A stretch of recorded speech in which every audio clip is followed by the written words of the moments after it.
What is going on, everyone? Welcome to another edition of the Touchline Talk Show. Thank you so much for tuning in. Got some really good stuff in store for you tonight. I'm going to break down what happened at Old Trafford between Manchester United and Liverpool. We now know the teams participating in the group stage of the Champions League. And after our first break, we're going to do a deep dive into the U.S. men's national team roster. And we're going to talk about who's on the plane right now at this moment and what kind of ticket they have on that plane, whether it's first class, economy, you get the idea.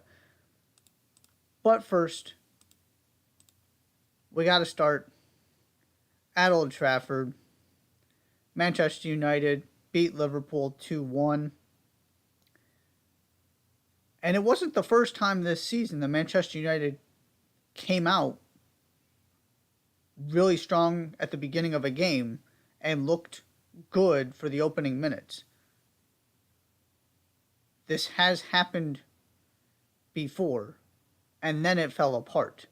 Whereas this time, you had Alanga, who should have scored. He misses that opportunity. And in previous games, that's the point where everything falls apart for United, and all of a sudden, they're on the back foot, conceding goals. But this time, they didn't do that. Jadon Sancho did score, and he scored something that looked like a goal from Erik ten Hag's Ajax, just in the aesthetic of it. It was a brilliant team goal and a really good finish by Sancho, who created all kinds of space for himself in the box as defenders were kind of flailing about. Yes, we could talk about the issues Liverpool had defensively in that situation, but I want to stay focused on United for now. So you're up 1-0, and they not only did they show up from the opening minute, but they maintained that intensity more or less from start to finish, and certainly through the first half. They took control of this game, and they did not relinquish control until Liverpool was trying to come back from a 2-goal deficit. That was the big difference. They needed a response because of the fan protests, because of the way the season has started, because of how things have gone under Erik ten Hag. Right, all of this pressure was building. They needed to deliver and give, as I was talking about, these fans something to believe in, something to hold on to. And boy, did they. Everybody on the field was at least good. And a couple particular spots I want to highlight. Already talked about what you got on the wing from Alanga and Sancho. Marcus Rashford then adds the second goal. Again, we'll talk about Liverpool in a little bit, what happened there. And then Anthony Martial was also really good. And to me, that was outside of just the obvious of they needed to show up, and they did.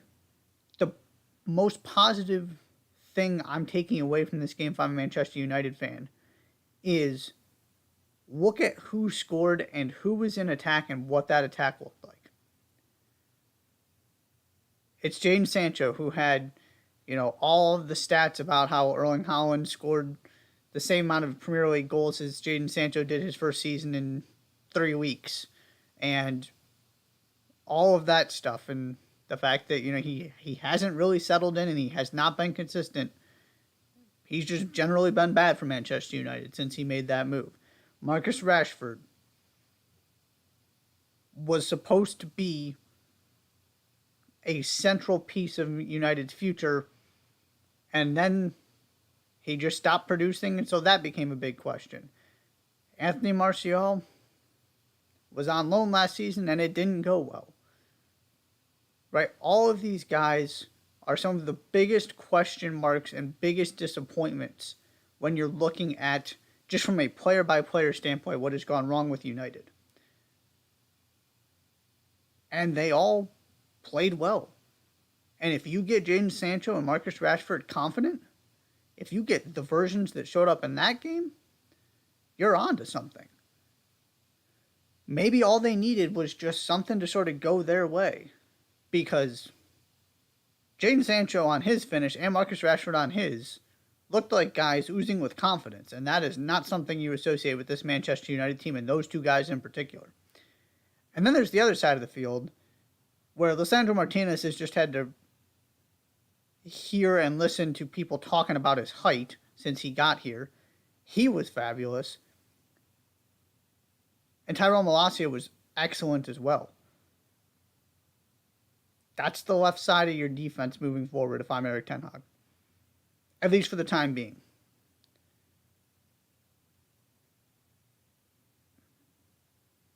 He made a bold decision that ultimately paid off in benching Harry Maguire. Rafael Varane is going to be a starter. You got to give those two guys on the left side at least 3, 4, 5 games before you consider putting Luke Shaw and Harry Maguire back into the equation. They were that good. The performance overall was that good. And playing Christian Eriksen in a deep lying position actually worked in this game, unlike previous weeks, where he's, I would still argue, been played out of position every single game. But this time there was no price to pay for it because their press was so good. There was such a high level of intensity. It just worked. All that being said, this has happened before and I am not falling for it. The first part of that being they were not incredibly convincing seeing out this game. They gave up the goal to Salah. Certainly deserved to win over the 90 minutes. But they weren't acting like a team that has been there and believed they could actually get this over the line. That worries me. And in fairness, it's because they haven't they haven't been that team. And then, as I said, they have had these singular games where they are outstanding. At times under Solskjaer. Maybe not so much under Rangnick. But in this era of Manchester United, where so much has gone wrong, it's not like it has been all bad. There have been these patches in these individual games where they can fool you into thinking everything's fixed. And then, whether it's the following week, a month later, 2 months later, they go back to looking like the team they have been for the past 2 weeks to start this season. They needed this game. And shout out to JJ Devaney from Caught Offside who made this point, and I agree. He said Manchester United behaved like this was a cup final. We just need to get we just need to get the win. Who cares what it looks like? Tactics, we don't need to do everything exactly the way Erik Ten Hag wants. We need to win. That is not a sustainable formula week to week. They have always had this performance in them because they've displayed it. The question is, and where I still am not close to sold, can you do it week to week? Because that's what it's going to take to get Manchester United back into the Champions League conversation. These other teams are just too good. You can't look great one week and be disastrous the next two, and then okay the next one, and then good. And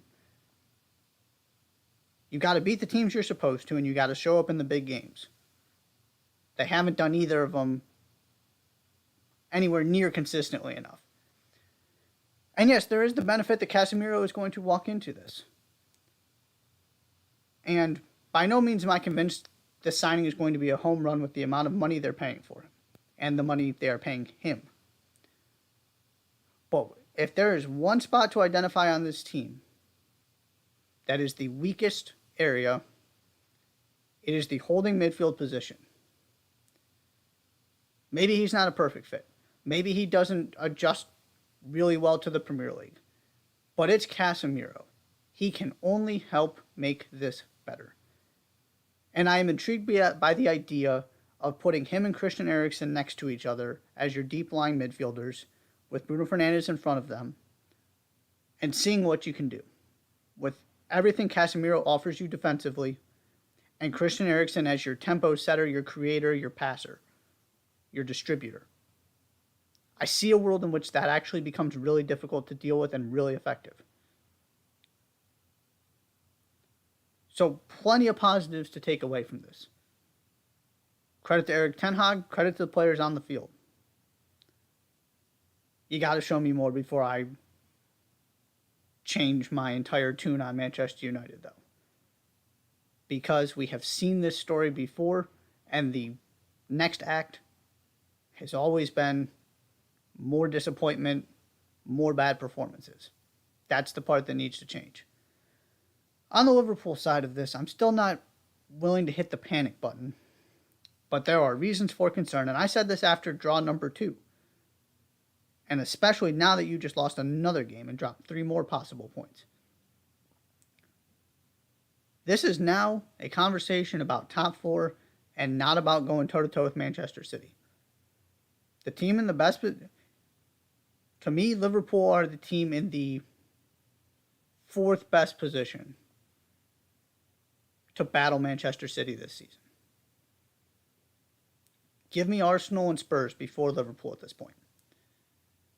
And that's primarily because of A, the start, and B, the injuries. Which is where the biggest reason why I'm not going to the panic button quite yet. These are not season-ending injuries. These players are going to come back.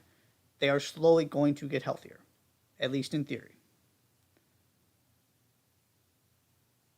And I don't think enough attention gets paid to how important it is for that midfield and in general those front 6 players to execute Jurgen Klopp's vision and to press and to create that chaos and those turnovers in the middle of the field and get out in transition and pin teams in. Because they couldn't do that in this game. And then you start seeing all of the flaws. The amount of space their center backs were trying to deal with. Trent Alexander-Arnold's terrifyingly bad spatial awareness and understanding of what's around him. And general willingness to defend. That stuff gets covered up when you're playing in the other half of the field, your opponent's half, consistently winning the ball back in the midfield. You're running the game through Alexander-Arnold and Andy Robertson. All of that, and you get to set up the high line. All of that makes those problems, for the most part, go away. But when the midfield is not firing, which is part of the issue when you lose 3 guys I consider quality, starting quality. I'm a huge Curtis Jones fan.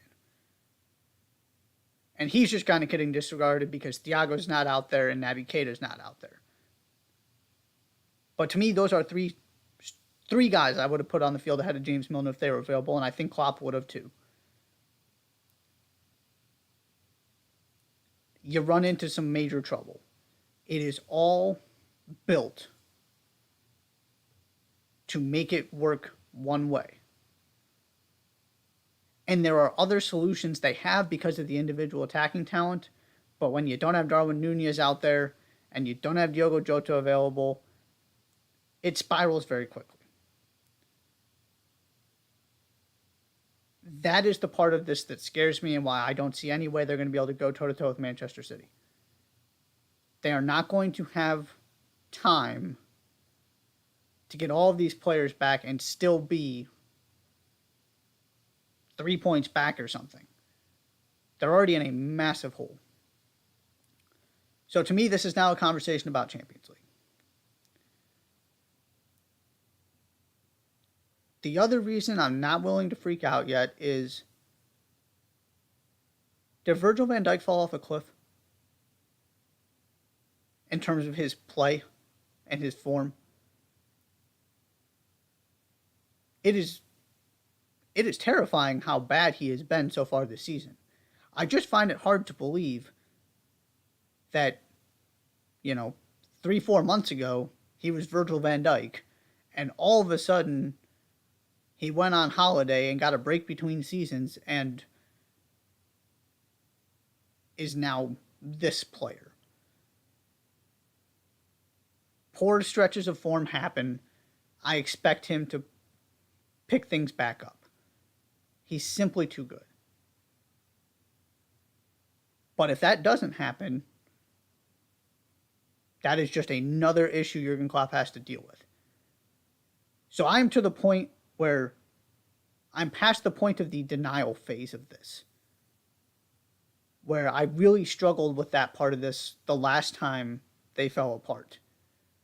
Was I can't believe this is actually happening. This can't be real. It's not going to happen again. They're going to win next week. And they're not going to lose at Anfield again. Then they just kept losing at Anfield. I have already gotten past the denial phase of this. I'm just not willing to say it is a catastrophe where you need to push the panic button yet. Let's give it a couple more weeks, see how they respond. But this is a conversation, first and foremost, now about can they qualify for Champions League. Because Spurs aren't going anywhere, Arsenal aren't going anywhere. We'll see about Chelsea, and Manchester City obviously aren't going anywhere either. I'm curious to see if Manchester City can actually run away with this league. Of course, they have the ability to. But if Arsenal and Spurs can give them trouble the way they did last season, we might be able to make this interesting without Liverpool being a factor. It's a big ask. We're still very early. I'm not willing to firmly declare Arsenal and Spurs title contenders. But if you're going to ask me if you're rooting for somebody to go give Manchester City a good run this season, if that's what you're asking me is which team should I be looking to do that, it's Arsenal and Spurs, not Liverpool for me at this point. Now, they could rattle off 15 wins in a row. It's possible. But those injuries matter. The fact that they've lost half their midfield matters. The fact they lost 2 attackers matters. And again, these guys are going to come back. I expect them to pick it up. I have the utmost faith in Jurgen Klopp. I do think they're going to end up a top 4 team. But at this point, I'm not expecting them to be a factor in the title race. It's not going to be fixed overnight, and they're simply too far behind. Speaking of the Champions League, I want to take a couple minutes and talk about this final playoff round that just ended. The second leg were Tuesday and Wednesday. So now we know the final teams who are going to be in the group stage. Not going to go through all of them here. A couple ones to highlight, though. Benfica, back from Portugal, off to a very good start this season. Maccabi Haifa from Israel, really cool story there. Copenhagen from Denmark, is always in the Champions League / Europa League sort of conversation. They are back. But really the headliner here, and where I want to spend a couple minutes, is the fact that Rangers and PSV got drawn against each other, because absolutely both of those teams should have been in the Champions League and been able to get out of this round and get into the group stage. But unfortunately, only one of them could. And Rangers were the ones who came out on top in the second leg on the road, thanks to an assist from Malik Tillman, who kind of pulled a Brendan Aronson. It was a David De Gea-esque ball into a player who was not in a position to receive it, and Malik Tillman just came and nicked it from him and then made a really good pass across the box to set up wide open teammate. So nothing particularly special, but just good awareness and execution by Malik Tillman. He's been really good. He was really good across these 2 legs. We'll talk about him and the U.S. men's national team more after the break, but wanted to give him a shout out because he was impressive. So now we have not only Rangers, but Celtic also in the Champions League group stage. And the draw is going to be tomorrow. That's Thursday, so be on the lookout for that. So we get both Scottish teams in here. This is the first time Rangers have been since 2010-11. And when I was doing winners and losers of last season,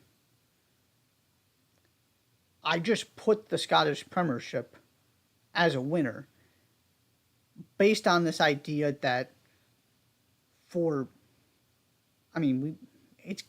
don't even know if it's an exaggeration to say a decade now, it had been basically just Celtic dominating. And then it was Celtic had a terrible season and Rangers dominated. And last season, we finally got both of them playing really well and being at the level they're supposed to be. So it was a competitive title race. Rangers didn't win the league, Celtic did, but then Rangers went and made the Europa League final and came that close to qualifying for the Champions League. And then proceeded to go through qualifying to get to the Champions League group stage the same year that the champions of Scotland got an automatic spot in the Champions League. So now you have both of these teams in the Champions League, both of them firing on all cylinders domestically. So the Old Firm derby means that a lot more, if it's possible for that rivalry to mean anything more than the bragging rights, because that aspect of it is so important. But those games may very well end up deciding a title, and now you get both of these teams playing in the Champions League, which is only going to further finance investment in their teams to continue to make them better. Is it good for the rest of the Scottish Premiership? No, probably not. Do I care? No. I am interested in these two teams being competitive in Europe and being part of the discussion. It simply had not happened.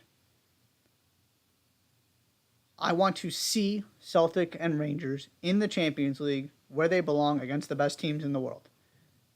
It's just, Europa League is cool. It just doesn't, for obvious reasons, but particularly with these two teams, it just doesn't do the same thing for me.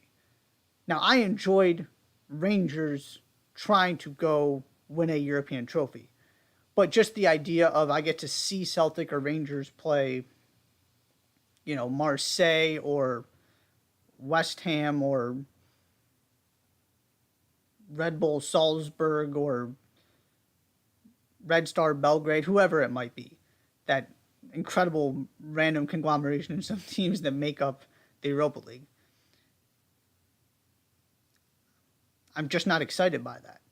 But you give me Celtic Barcelona, Celtic Man City, Rangers Tottenham, Rangers Borussia Dortmund, Rangers Napoli, Celtic AC Milan. Now we're talking.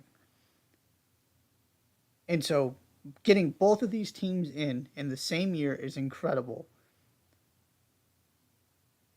And you just hope, for the sake of this sport, that it's sort of turns into a snowball effect where this becomes, maybe it's not both of them every single year, but this becomes a regular occurrence where these two teams get to sort of reintroduce themselves to this next generation of soccer fans that I am part of, who, as much as I appreciate the history of these two clubs, just don't have a sense of what it really feels like for them to be part of the European conversation, because they just haven't been for as long as I've been following the sport.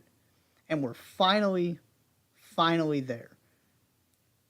So that is one of the things I am most excited about the Champions League this season, quite honestly. Is just having Celtic and Rangers in there. After you already saw Rangers last season do some real damage against high-level opposition, including one of the teams I mentioned previously in Borussia Dortmund. They didn't just coast their way to the Europa League final. They have proven they can play with teams that are in pot 2, pot 3 of this Champions League draw. Celtic haven't really gotten that opportunity, but now they're going to get it too. And obviously, they were more consistent than Rangers last season because they won the league. So, this is a completely new dynamic in the Champions League. We'll see how this thing goes. I'm fascinated. I honestly don't exactly know what to expect. I think a lot of it's going to depend on what group they get drawn into. It could be brutal, and they could finish last. Or if you catch the right combination of those first couple pots, it's certainly possible one of them can get to the group stage. That's true of a lot of teams, not just these two. Or to the knockout round, I should say. But, congratulations, Rangers. Welcome back, Celtic. It is time to start talking Champions League. That is always a good thing. Thrilled to have those two teams participating this season. We're going to take our first break. When we come back, I already mentioned this a little bit. Now that we've got the European seasons going, we sort of have a feel for where these U.S. men's national team players are at. I'm going to unveil who is on my team and what kind of plane ticket they have. Are they first class? Are they economy? Are they business? Or are they on standby? So we're going to talk through the status of the U.S. men's national team roster in just a minute. You are watching the Touchline Talk Show. Don't go anywhere.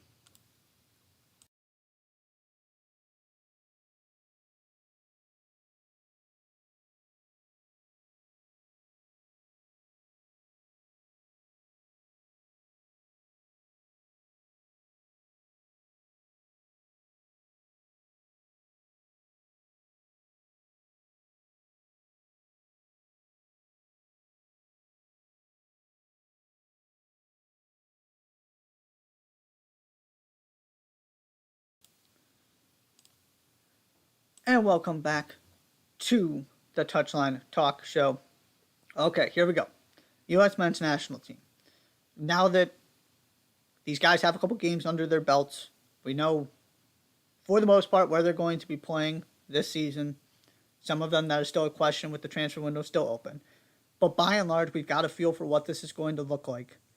I thought this would be a good time to sort of break down where I feel like all of these guys are. And most of this is coming from my perspective, not Greg Berhalter's. If I am putting together this team, this is where I feel we're at this moment in time. So I've broken it down to 4 groups. First class, which are your locks, guys that are going no matter what, as long as they're healthy. Business class, the guys who should feel pretty good about the spot. Not that it's guaranteed, but I would be surprised if they don't make it. They're sort of the first guys I would look to outside of the obvious ones. Economy class, to me, these are the last guys on the roster. So I actually have a 26-person roster between these 3 classes, and then I've got some guys on standby. The next players I'm going to, if for whatever reason somebody has a terrible run of form, injuries, all of that kind of thing, sort of the next guys up. So we're going to start with first class. Again, these are the locks that at this point, basically, from a performance standpoint, they can't do anything to take themselves off of the plane. I've got 14 guys on this list in this category. Christian Pulisic, Brendan Aronson, Tim Weah, Gio Reyna, Jesus Ferreira, Weston McKennie, Tyler Adams, Yunus Musa, Jedi Robinson, Walker Zimmerman, Aaron Long, DeAndre Yedlin, Matt Turner, and Zach Steffen. I don't feel the need to explain all of these guys. A couple points I want to make, though, before we get to the more interesting conversations. Tim Weah was just too good in qualifying to leave off the roster. I don't really care what he does at the club level. He reached a point for me where he's just part of the team. No matter how much playing time he's getting, how he's playing, he has been too good and too comfortable in this national team setup for me to consider the possibility of not taking him because of his performance at the club level. And I feel the same way about what Jesus Ferreira is doing in Major League Soccer. Not only is he the front runner to start at the 9, but he's been one of the best players in the league this season.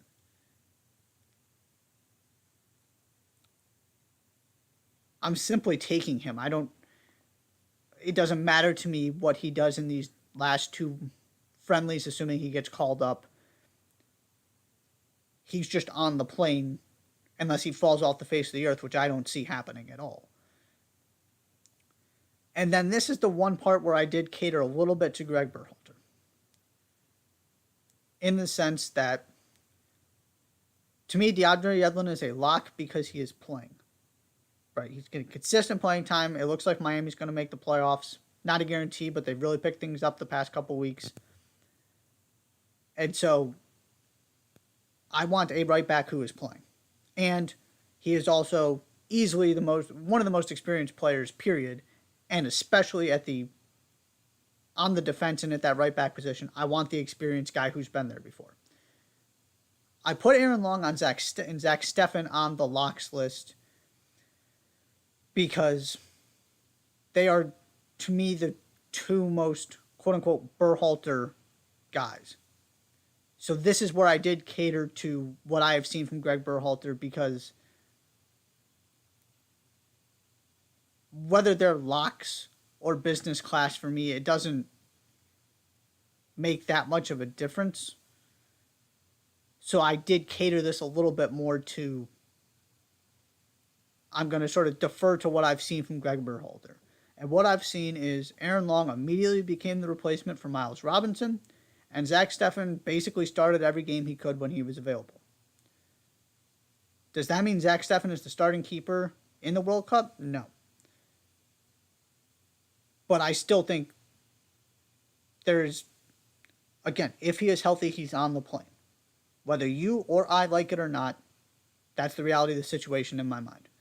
And I feel the same way about Aaron Long. And Aaron Long did nothing during qualifying to raise questions about whether he should be one of the center backs included in this team. So he certainly doesn't even need the benefit of the doubt. And I'm giving the benefit of the doubt to Zach Steffen because he's getting playing time no matter how well it goes. And Greg Berhalter seems to have a strong preference for him. So those are my 14 locks. Now we get to the business class. These are the guys that are sort of the second tier for me, where you get outside of the obvious ones. These are the guys that I personally feel like need to be on that plane. And then you get into the difficult final decisions. But I have 6 guys in this group. So 14 locks, 6 in business class, which then leaves 6 in the economy class as sort of the last guys. Business, I have Kellen Acosta, Paul Arriola, Luca De La Torre, Christian Roldan, Serginho Dest, Chris Richards. Kellen Acosta is here for 2 reasons. Number 1, he is the backup 6 to Tyler Adams. Tyler Adams is probably going to start all 3 games of the group stage. He will start at least 2 of them. But you still need to have somebody available to play that position, A, so that he doesn't have to play every single minute, and B, simply in case Tyler Adams can't play every minute for whatever reason. And also, Kellen Acosta is the best free kick taker on this team, in this pool. So when you're looking at, theoretically, these guys coming off the bench, I want that weapon available to me. And he was really good and reliable and one of the most used players during qualifying. Serginho Dest, for me, is not a lock because unless he gets a move, I'm not convinced he's going to play at the club level. Xavi seems to have no use for him whatsoever. And there's also the second part of this, which is the depth at the right back position. Yes, I want Serginho Dest on the plane regardless of whether he ends up staying at Barcelona or whether he moves before this transfer window closes. But I am not willing to put a player who is not getting playing time at a position where there are plenty of other good options as a lock. That might be a little bit of a hot take. If he was sort of in the same position Jedi Robinson is on the left side, where he is the guy, I would feel a little differently. But I feel just fine with the other options available at right back: DeAndre Yedlin, Reggie Cannon, Shaq Moore. So Dest is only in business class for me. Luca De La Torre was phenomenal during qualifying, and he gives you sort of the opportunity to spell Weston McKennie and Yunus Musa, in the sense that he's a ball carrier, a connector. He's going to give you some of those same attributes that make that midfield so balanced with Tyler Adams sitting behind.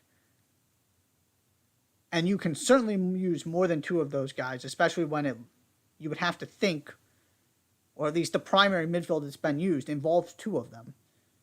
So you need some guys to spell those two at some point and potentially start a game. So I'm, much like a lot of other people, big fan of Luca De La Torre. And Paul Arriola also has been very good during qualifying. He gives you a little bit of that Brendan Aronson never say die relentlessness and edge. And also he's been quite good for FC Dallas. He is producing goals and assists at the MLS level.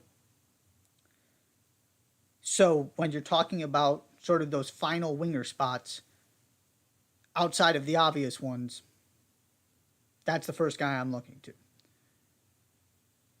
I will always go to bat for Christian Roldan having a spot on this plane. The injury he just suffered and underwent surgery for, he's now out 4 to 6 weeks, is a concern.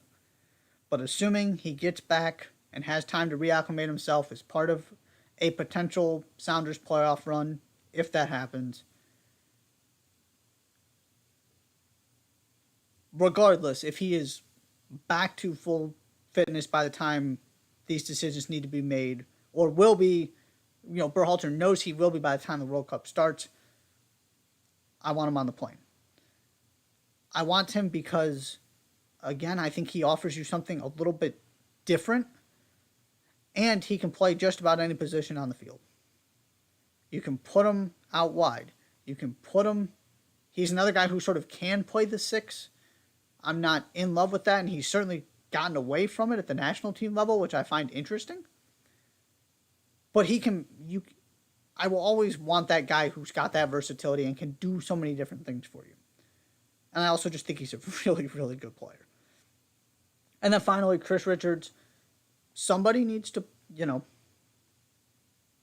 be a center back participating on this team outside of Walker Zimmerman and Aaron Long. He didn't do anything to hurt himself during qualifying. Am I in love with his current situation in Crystal Palace? No. But I would prefer that to a lot of the other options we're going to get to at the center back position. And I also think he's got the most potential and the most talent of this sort of next group of center backs. And maybe he gets himself into the Crystal Palace team by the time the World Cup run comes around. I'm not overly concerned if he doesn't. So those are my 6 guys in business. And then we get to economy class. So these are my last 6 guys on the roster as of right now. Obviously, this can change with form, injuries, things that happen between now and when Greg Berhalter actually has to make these decisions. But the last 6 guys I have: Jordan Pefok, Jordi Mihailovic, who is on his way to AZ Alkmaar in the Eredivisie after the MLS season ends, Cameron Carter-Vickers, Tim Ream, Reggie Cannon, Sean Johnson.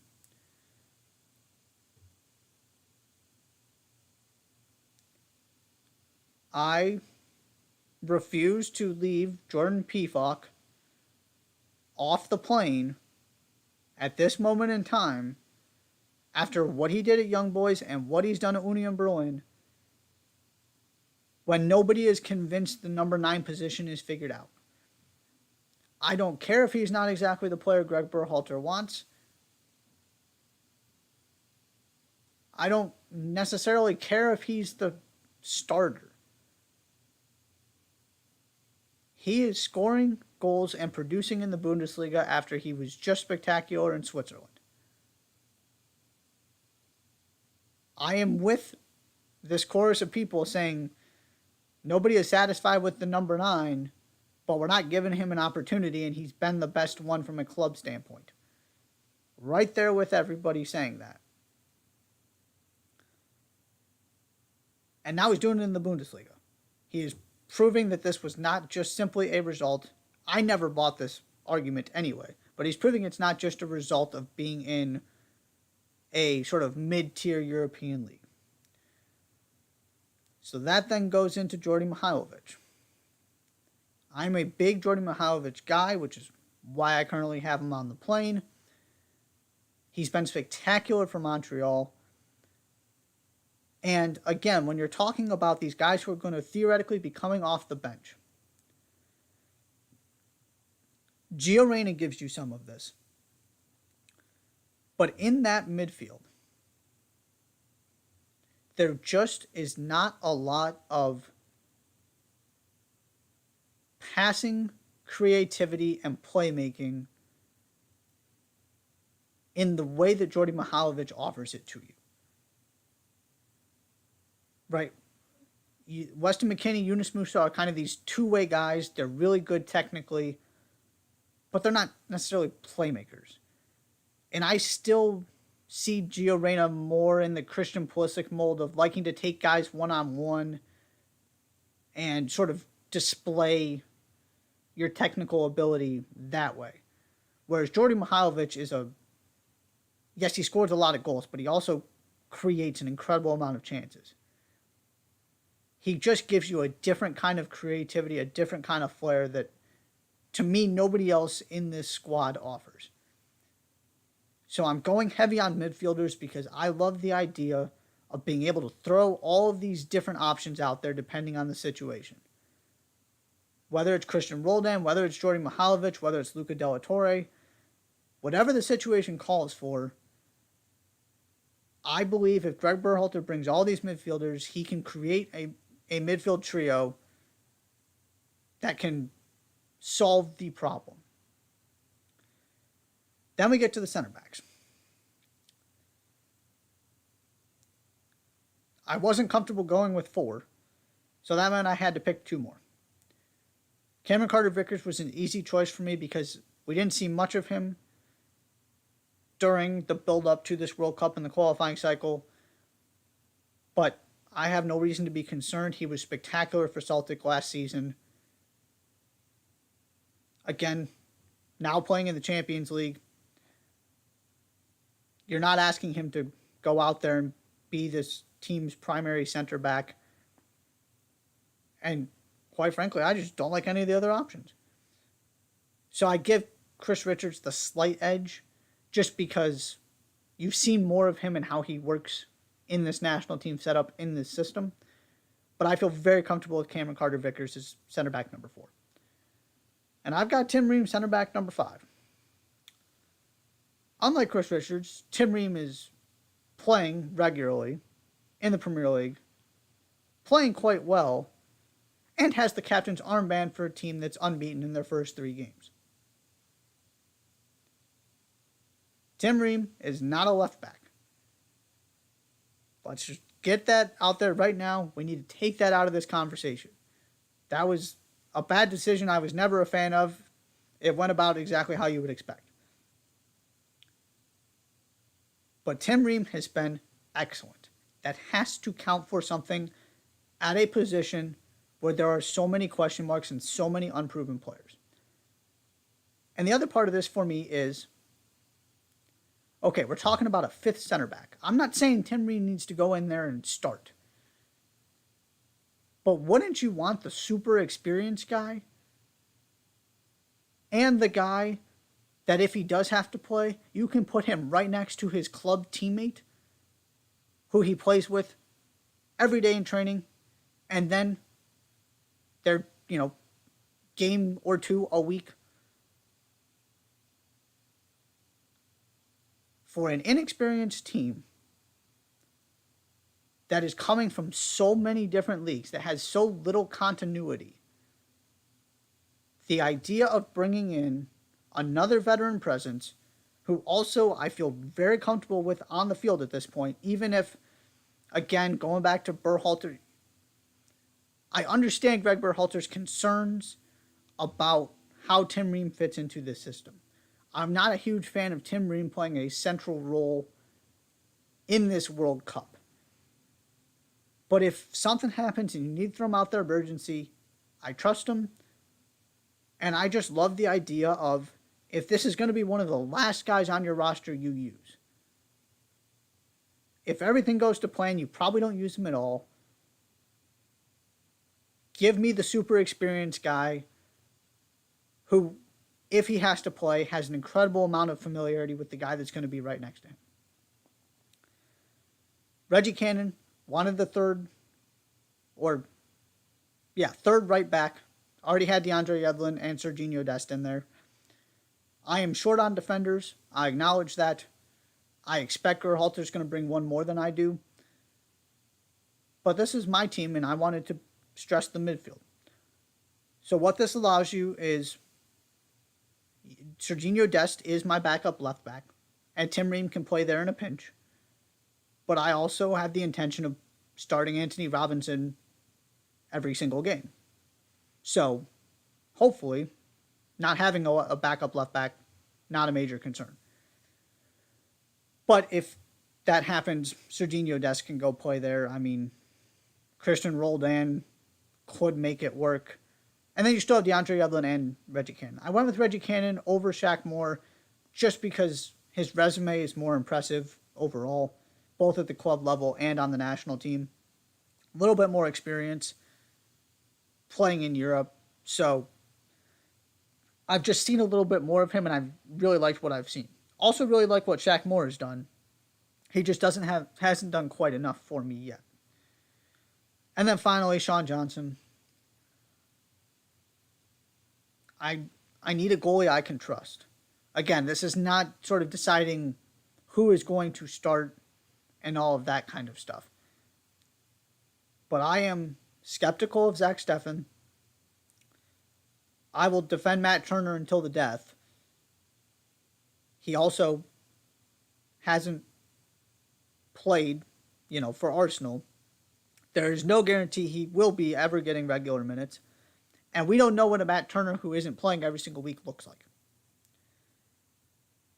So that makes him a question mark for me too. Now, I am 100% bringing him, and I am starting him still.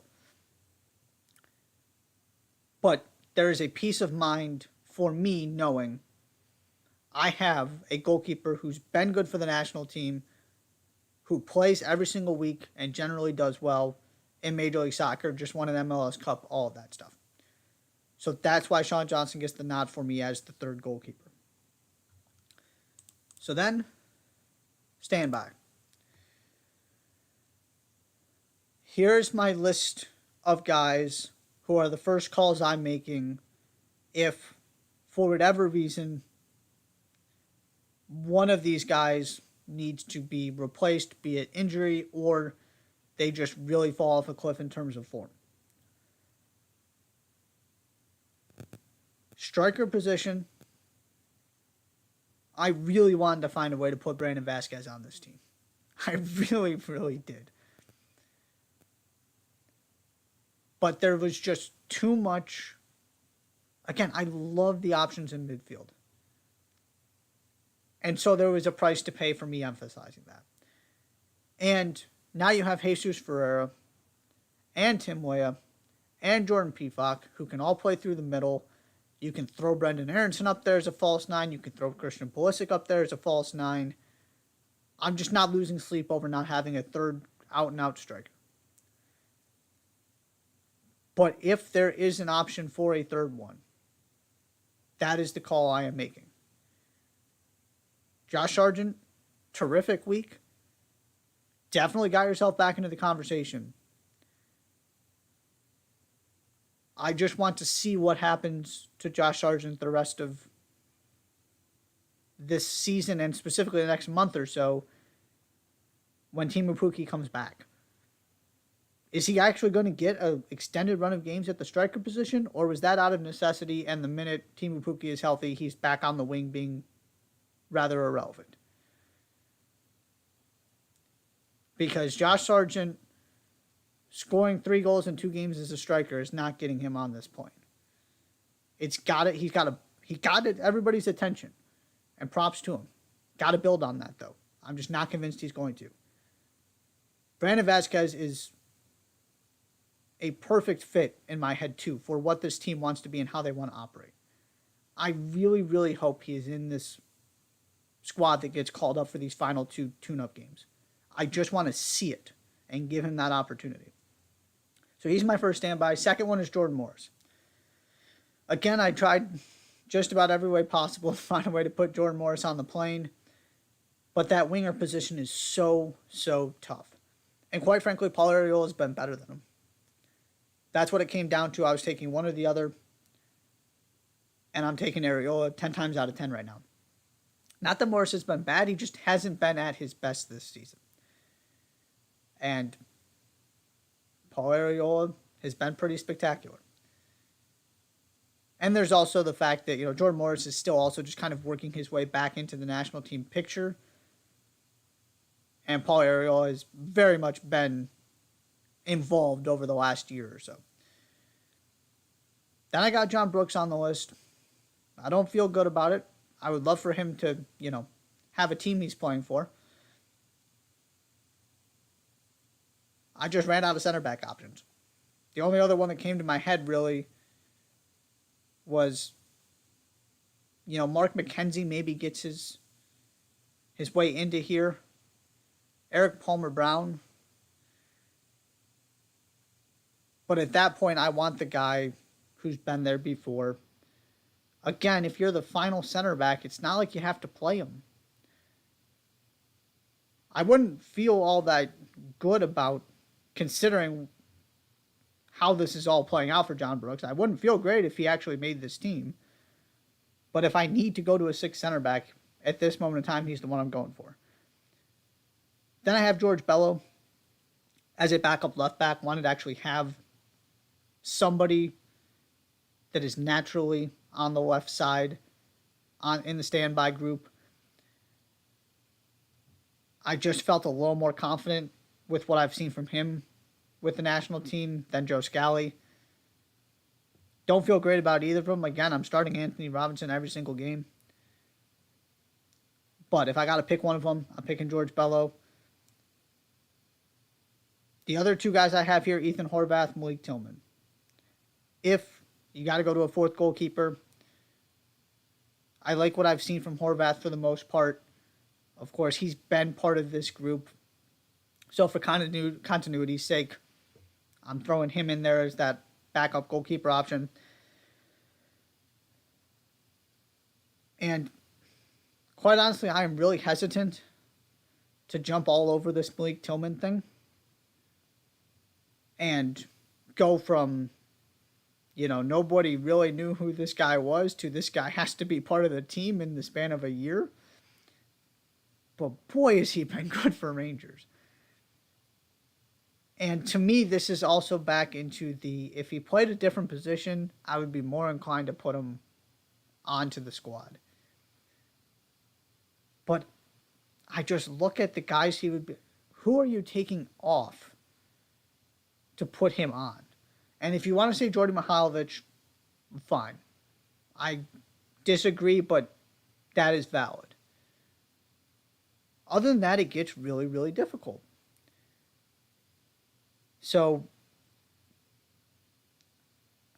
I just don't think he has quite enough time unless there are some spots that open up to convince Greg Berhalter and me that he should be on this plane. Now, the other exciting part of this is part of this is also building for 2026. And we are getting to the point where we need to put Malik Tillman in that conversation of what the core of this team looks like moving forward. Because to me, him finding a way to get named to this squad is him way overachieving. I don't even necessarily care how well he performs for Rangers, how impressive he is. Just simply the idea of him breaking into this team with this little experience at the top level would be incredible because of the guys he's going to have to pass to do it. Again, this goes back to we got to change the conversation about this team. These aren't guys just trying to make it in Europe. These are guys who are performing in Europe. Multiple leagues, consistently. When they get the chance. Christian Pulisic. And so, it's terrific he's performing for a Scottish Premier League team and is going to be playing in the Champions League. I'm excited to watch him. He's an incredibly exciting player. For me, it's too soon. If you want to say he needs to be there, my question is, who are you taking out? And like I said, I'll buy it. It's Jordy Mihailovic. I'm a huge Mihailovic guy. I'm always going to be biased toward him in this conversation. But when we're talking about 2026, and you're asking me to put a team together, 100% Malik Tillman is on it.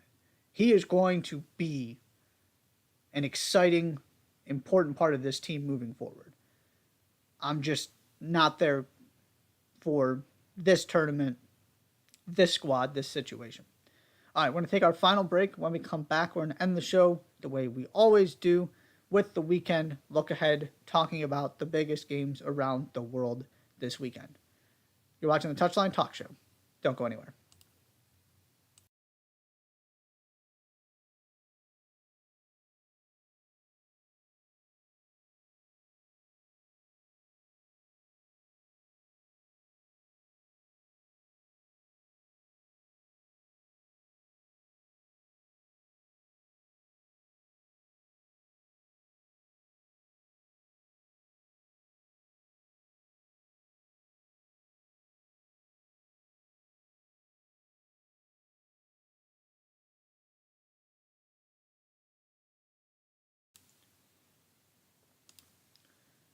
And welcome back to the Touchline Talk Show one more time. It is time for the weekend look ahead. We start in England. This is a really, really good weekend across the board in terms of interesting games. There aren't that many high-profile matchups. You don't have a Chelsea Spurs kind of game. Well, you got a couple in Italy. But in terms of just really interesting from a storytelling narrative standpoint, some really, really interesting games. And many of them in England. Leeds United at Brighton on Saturday. Crystal Palace at Manchester City on Saturday.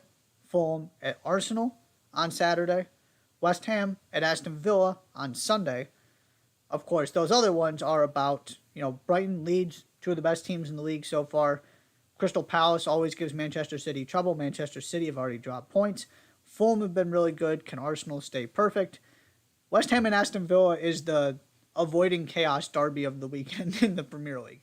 West Ham need to get a win. Aston Villa could also really use one. Both teams have struggled mightily so far. And then Tottenham at Nottingham Forest on Sunday. This is just a really interesting matchup for me. And then again, can Tottenham keep this thing going? And can they actually start a game well and put together 90 minutes? Then, in Spain, we're going to just focus on the three teams that have been playing the best so far. Villarreal at Getafe on Sunday.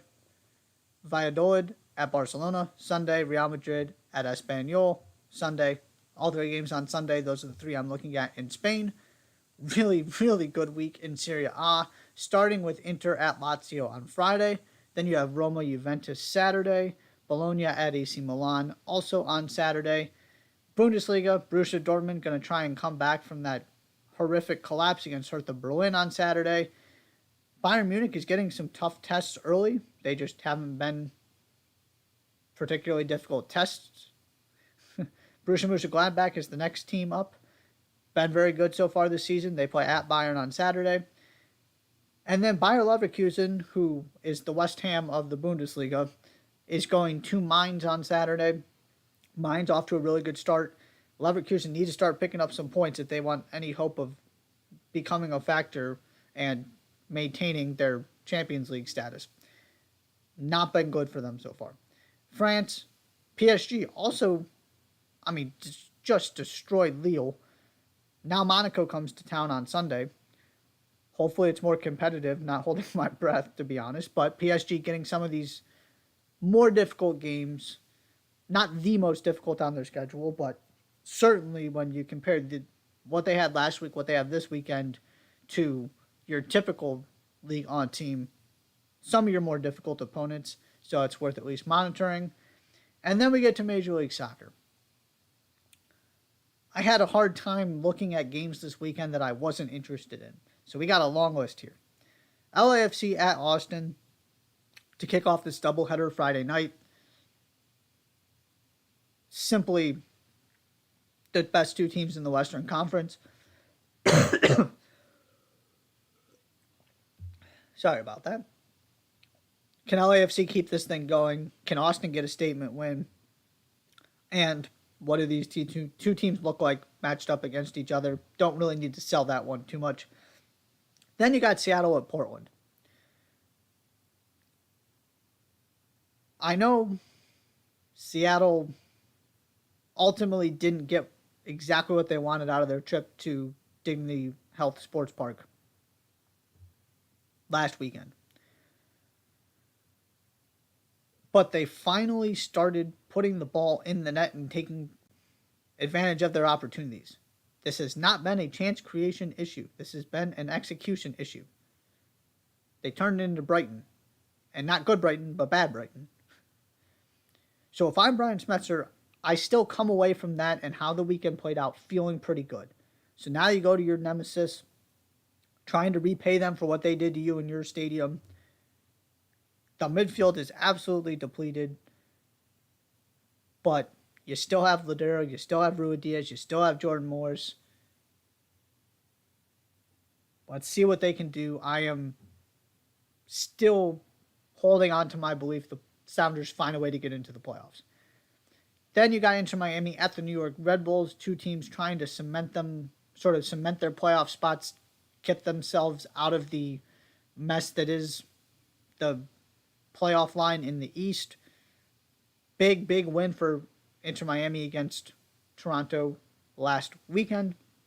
Speaking of Toronto, they now travel to Charlotte as they continue their run of games against teams between them and the playoff line. I really thought they were going to pull this off, and I just don't see it at this point. Too many drop points against teams that they are right there battling. It was a bad week. They found a way to rescue all three against Portland. I thought, here we go. That's going to be the decisive moment. And it has not been. All hope is not lost, but they are running out of time.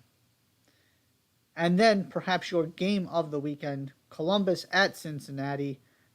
Both teams right there, fighting for playoff spots. This rivalry is great regardless, and now Cincinnati is right there on Columbus's level, fighting for their first playoff spot. Doesn't get any better than that. Nashville at Vancouver, out west. Again, two teams right there near the playoff line. And then LA Galaxy at New England Revolution, two teams that should be feeling pretty good about themselves on the Galaxy perspective from that Seattle game. Again, they didn't play particularly well. So from that standpoint, you are concerned. But just like I was talking about Seattle, the biggest takeaway for me is the fact they started converting offensively. The biggest takeaway from the Galaxy standpoint for me is they didn't collapse. They found a way to fight back after they gave up 3 goals. They got their point. They are in a really good spot when it comes to points per game because they have this game in hand on everybody. And for a team that collapses year after year after year, to see them do that against that team, I don't care what it looked like. I don't care that it was not pretty. That gave me an incredible amount of confidence, and you saw what it meant to those players when they got that equalizer in stoppage time. This is the year the Galaxy finally hold on and get back into the playoffs. I'm saying it. And then NWSL also wanted to highlight this game. Obviously, you're one to watch this weekend. San Diego Wave at Portland Thorns. Two of these teams battling at the top of the table, currently second and first respectively, but they're on the same amount of points. So you got all these seeding possibilities in a very jumbled NWSL. That is your game to watch there. That is the show for this evening. Thank you so much for tuning in. Be sure to hit that subscribe button, that big red button on YouTube, and also go check out all of the writing I've done on Substack, touchlinetalk.substack.com. And we'll be back Monday